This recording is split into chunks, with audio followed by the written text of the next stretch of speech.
True. Nervous, very, very dreadfully nervous I had been and am. But why will you say that I am mad?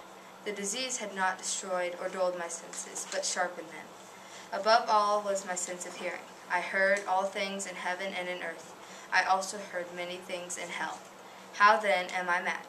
Observe how healthily, calmly I can tell you the whole story.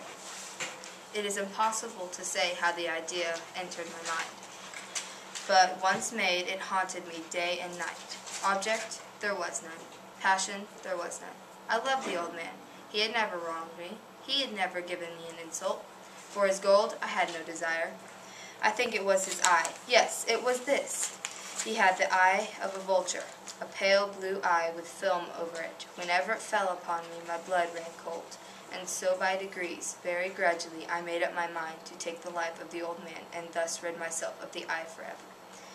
Now this is the point. You fancy me mad. Madmen know nothing. But you should have seen me.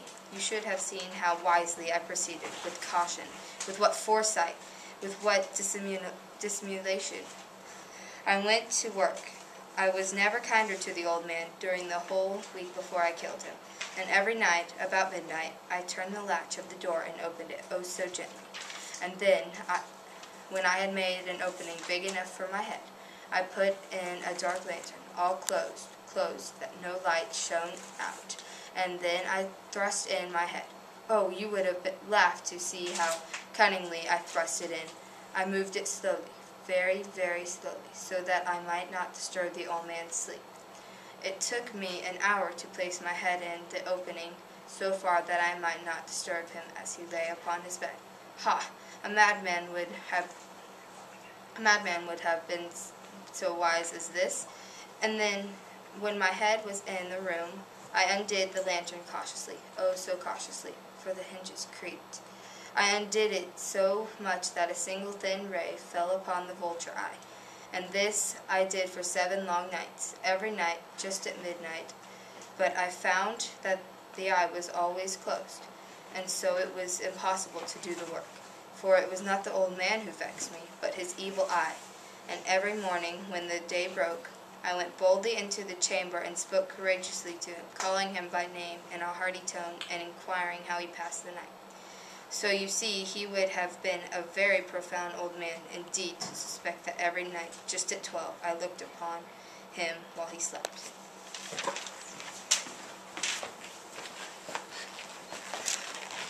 Upon the 8th night, I was more than usually cautious while opening the door. The watch's minute hand had moved more quickly than mine. Never before had I felt the extent of my own powers, of my sagacity. I could scarcely contain my feelings of triumph. To think that there I was opening the door little by little, and he not even to dream of my secret deeds or thoughts. I fairly chuckled at the idea, and perhaps he heard me, for he moved on the bed silently, as if startled. Now you may think that I drew back, but no. His room was as black as tar. The shutters were closed for fear of robbers or intruders.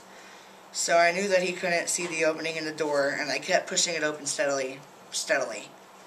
I had my head in the room and was about to open the lantern to expose the light, when my thumb slipped on the metal fastening and the old man jumped in bed screaming, "Who's there?" I kept quite still and said nothing. For a whole hour I said nothing. But in the meanwhile I did not hear anything. I didn't hear him lay down. He was sitting up in the bed listening, just as I did, night after night, harking to the death watches in the wall. Presently I heard a slight groan, and I knew it was the groan of mortal terror. It was a groan that you would make when your heart is breaking in fear of death. I knew the sound well. Many nights, just at midnight, when all the world slept, it has welled up from my own bosom, deepening with its dreadful echo. The terrors that chilled my bones. I knew what the old man felt and pitied him, although I chuckled at the heart. I knew he'd been laying there every night, listening to what I'd been doing.